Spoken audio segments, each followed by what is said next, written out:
Good morning students. कल हमने जो है वायुमंडल की विभिन्न परतों के बारे में बात की थी। आज हम जो है उससे आगे के बारे में बात करेंगे। ये हमारा जो है एयर लेसन का जो है लेसन एयर, तो उसका जो है सेकंड पार्ट है। इसको आप ध्यान से सुनेंगे। देखिए, वेदरिंग एंड हमने कल एक्सोस्फीयर के बारे में बात की थी। Upper part the weather and the climate. आज हम जो है जलवायु और मौसम के बारे में बात करेंगे। Is it going to rain today? आज बारिश हो रही है। Will it be bright and sunny today? क्या आज धूप निकली हुई है? How many times have we heard this from anxious cricket fans. ठीक है, तो हम जो क्रिकेट के फ्रेंड हैं, जो क्रिकेट का मैच देखते हैं, उनसे बहुत सारी बातें सुनी होंगी। भाई आज मैच नहीं हो सका है, आज मैच धूप है, आज धूप मैच होगा, का आज जो बारिश हो रही है, आज मैच नहीं होगा। इस प्रकार की बातें बहुत सारी सुनेंगे। If we imagine our body to be a radio and the mind its speakers. तो हमारा शरीर क्या है? एक रेडियो है और इसका दिमाग को जो है हमारा क्या, एक स्पीकर है।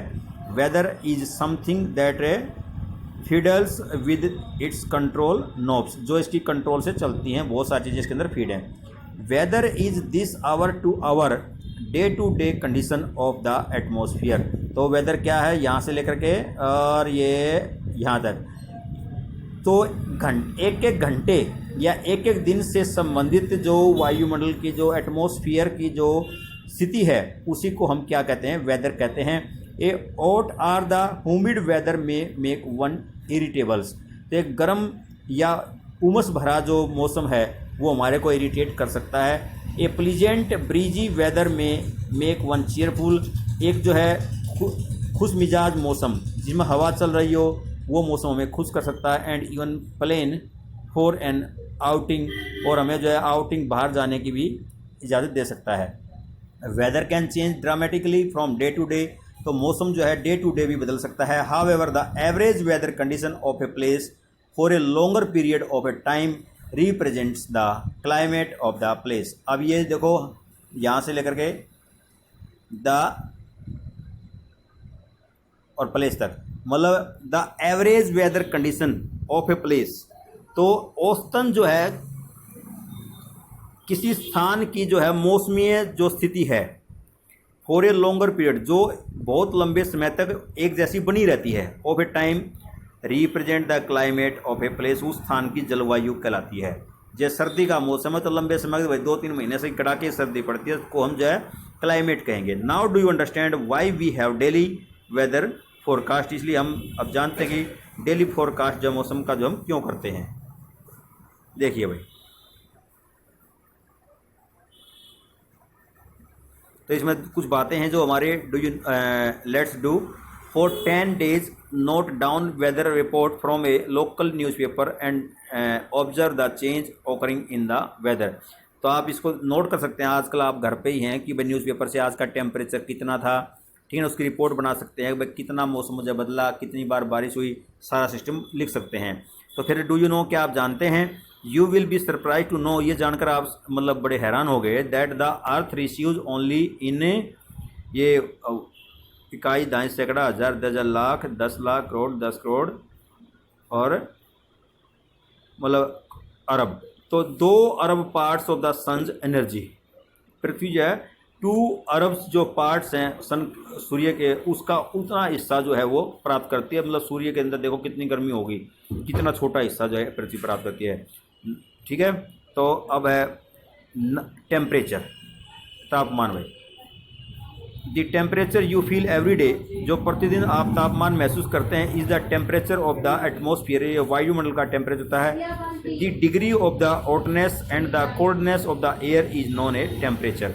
तो यहाँ से यह क्या हुआ और यहाँ तक कि भाई आप टेम्परेचर से क्या समझते हैं? Degree of the hotness and the coldness, गर्माई और ठंडकाई दोनों की जो हवा की जो स्थिति है, उसकी डिग्री जो है क्या कहलाती है? इज नोन एज टेम्परेचर, और तापमान कहलाती है। A temperature of the atmosphere changes not only between day and night. एक तापमान केवल डे नाइट के दौरान ही नहीं बदलता, but also from season to season, ऋतु से ऋतु तक भी बदलता है। जैसे ऋतु बदलती है टेम्परेचर बदल जाता है। Summer are hotter than the winter, गर्मियाँ जो है सर्दियों से गर्म होती हैं। An important factor that influences the distribution of the temperature is insolations. ठीक है ना। इंसोलेशन क्या है? तो insolation is the incoming solar energy. तो इंसोलेशन क्या है? जो सूर्य से की ऊर्जा जो आ रही है इंटरसेप्टेड बाय द अर्थ, जो पृथ्वी द्वारा प्राप्त की जाती है। The amount of the insolation decreases from the equator toward the poles. लेकिन जो ध्रुवों की तरफ जैसे जैसे हम जाएंगे तो जितनी एनर्जी सूर्य से हमें प्राप्त होती है वो जो है क्या रह जाती है, 1/4 भाग रह जाती है ध्रुवों की तरफ जाते जाते। ठीक है ना। तो आप समझे ना इस बात को कि भाई आइसोलेशन क्या है? आइसोलेशन जो है वो सौर ऊर्जा है जो पृथ्वी की तरफ आ जाती है, जो पृथ्वी द्वारा अपने अंदर समाई जाती है। तो इस पृथ्वी की जो आइसोलेशन जो इंसोलेशन जो है डिक्रीज ये घटती चली जाती है जैसे जैसे हम जो है भूमध्य रेखा से ध्रुवों की तरफ जाते हैं। कितनी? 1/4 इक्वेटर की तरफ, सॉरी 1/4 नहीं, इक्वेटर की तरफ। जैसे जैसे जो है भूमध्य रेखा से हम गए, भूमध्य रेखा पर सबसे ज़्यादा सीधी सूर्य किरणें पड़ती हैं तो वहाँ गर्मी ज़्यादा होती है। जैसे जैसे हम ध्रुवों की तरफ जाएंगे ऐसे ऐसे जो है वो हमारी जो ऊर्जा जो है वो कम होती चली जाएगी, इंसोलेशन कम होती चली जाएगी। Therefore the temperature decreases in the same manner. तो तापमान भी उसी मैनर में घटता चला जाएगा। Now do you understand? क्या आप समझते हैं why poles are covered with snow? कि ध्रुव जो है बर्फ़ से क्यों ढके रहते हैं? इसका कारण यही है जैसे जैसे हम ध्रुवों की इक्वेटर से ध्रुवों की तरफ जाते हैं द इंसोलेशन जो है डिक्रीजेज। तो सूर्य की जो गर्मी है, जो सूर्य की किरणों की गर्मी है, जो ऊष्मा जो है कम होती चली जाती है। If the earth temperature rises to high, यदि पृथ्वी का टेम्परेचर इतना हाई होता है तो it would become too warm for some crops to grow. तो ये इतनी गर्म हो जाती है कुछ फसलें इसके ऊपर उग नहीं पाती। तो temperature in the cities is much higher than that of villages. शहरों के अंदर तापमान जो है गांव से ज़्यादा होता है। They concrete and metals in the buildings. तो कंक्रीट और मेटल जो दोनों लगी होती हैं बिल्डिंग के अंदर, धातु लगी होती है, कंक्रीट का बना होता है in buildings. And the asphalt of roads get heated up during the day. दिन में जो रोड भी होते हैं वहाँ पर व्हीकल चलते हैं उनके कारण भी गर्मी बनती है। तो this heat is released during the night. तो फिर ये गर्मी जो है रात के समय जो वहाँ से निकलती है। ठीक है ना। Also the crowded high rise buildings of the cities. अब शहरों के अंदर ऊंची ऊंची बिल्डिंग भी बनी हुई हैं, वो भी जो है हवा को जो रोके रखती हैं। And this raise the temperature of the शहरों का टेम्परेचर बढ़ा देती हैं। समझे? तो अब है एयर प्रेशर, भाई हवा का दबाव क्या है। You will be surprise to know, आप जानकर के हैरान हो गए दैट एयर अबोव अस, जो हवा हमारे ऊपर है, प्रेसिज अस, वो हमारे ऊपर दबाव डाल रही है विद ए ग्रेट फोर्स, बड़ी ताकत के साथ, ऑन आवर बॉडीज, हमारे शरीर के ऊपर। और यही कारण है कि हमारे अंदर वजन है। However we don't even feel it, जबकि हम इसे महसूस नहीं करते।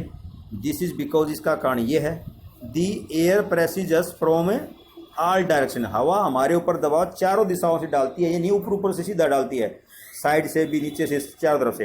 And our body exert a counter pressure, तो हमारा शरीर जो है एक काउंटर प्रेशर, एक मतलब उचित दाब जो है उसको वहन कर लेता है। Air pressure is defined, air pressure को क्या कहेंगे? As the pressure exerted by the weight of air on the earth surface. ठीक है, तो कैसे कहेंगे? The pressure exerted by the weight of air, हवा के दाब को जो है पृथ्वी की सतह के ऊपर जो डाला जाता है उसको हम क्या कहते हैं? एयर प्रेशर कहते हैं। एज वी गो अप, जैसे जैसे हम ऊपर जाते हैं, the layers of the atmosphere, वायुमंडल की परत के ऊपर जाते हैं, जैसे ऊपर जाते हैं, द प्रेशर फॉल्स रैपिडली, तो दाब जो है हमारे ऊपर, वायु का दाब जो है कम होता चला जाता है तेजी के साथ। The air pressure is highest at sea level, समुद्र के लेवल पर जो है जो हवा का दाब जो है बहुत सबसे ज़्यादा होता है। एंड डिक्रीजेज, और कम होता चला जाता है विद हाइट, ऊंचाई पर। जैसे जैसे ऊंचाई पर जाएंगे हवा का दबाव कम होता चला जाएगा, जैसे जैसे हम पृथ्वी के ऊपर नीचे आएंगे वैसे वैसे हवा का दबाव ज़्यादा होता चला जाएगा।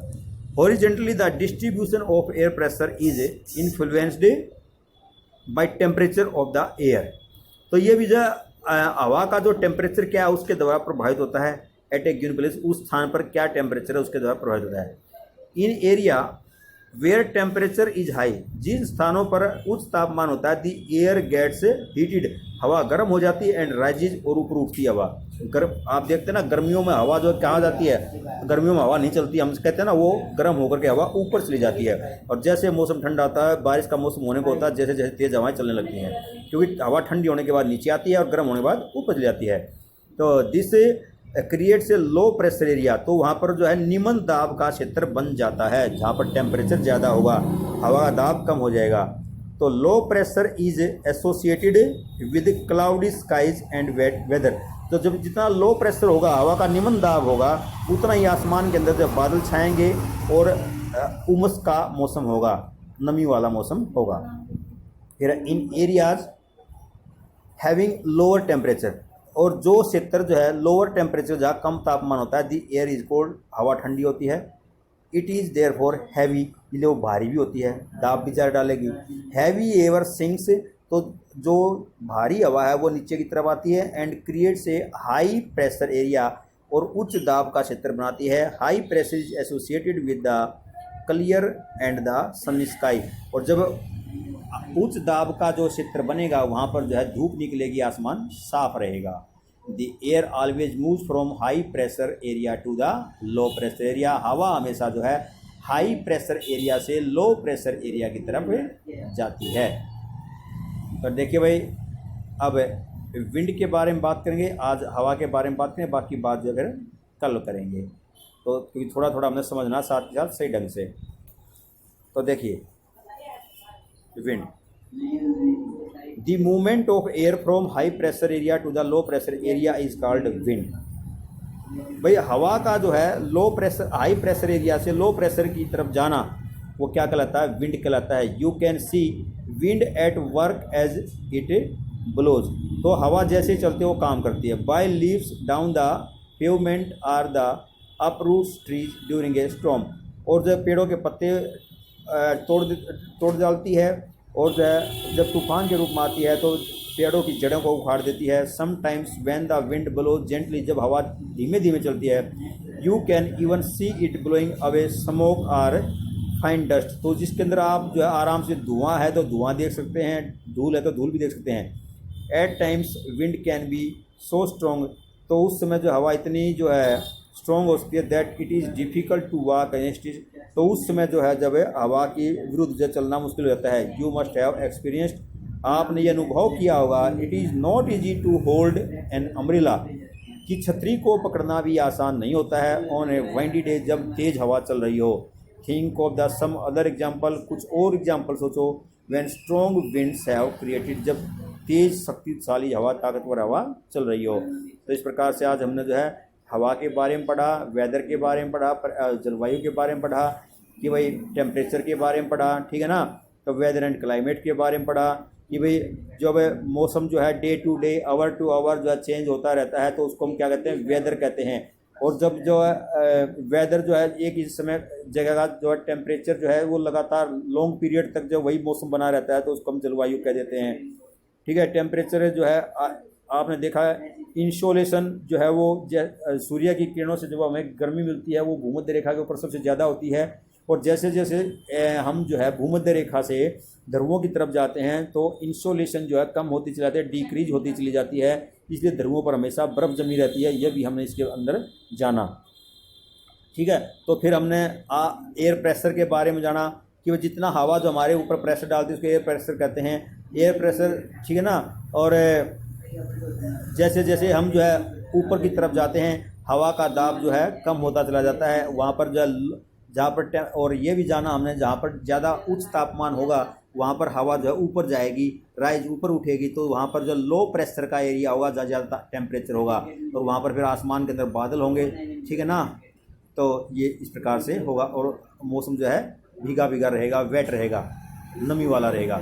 और जैसे जैसे जो है टेम्परेचर लो होगा वहाँ पर हवा जो है नीचे हैवी होगी, और वह वहाँ पर जो है हाई प्रेशर का एरिया बनाएगी, ठीक है। और ये भी जानते हैं हम जो है वहाँ पर आकाश बिल्कुल साफ रहेगा, सूर्य निकलेगा, ठीक है, ये भी हम जानते हैं। तो फिर वहाँ जो है ये भी हमने देखा कि एयर हमेशा जो है, हवा जो हमेशा हाई प्रेशर एरिया से लो प्रेशर एरिया की तरफ जाती है। ठीक है, तो इस प्रकार से हमने बहुत कुछ सीखा, हवा के बारे में भी ऐसा सीखा भाई। ठीक है, तो ये सारी बातें आज हमने जानी, इसके बारे में आगे जो है कल पढ़ेंगे। तो आप जो हर एक बच्चे से, सभी बच्चों से जो है ये रिक्वेस्ट है कि वो कभी इसको देखें वीडियो को, लेसन तभी समझ में आएगा। ठीक है, आपको समझ में आए तो इसको जो है फिर लाइक भी करें। कल इसको हम यहाँ से पढ़ाना शुरू कर देंगे। Okay, bye.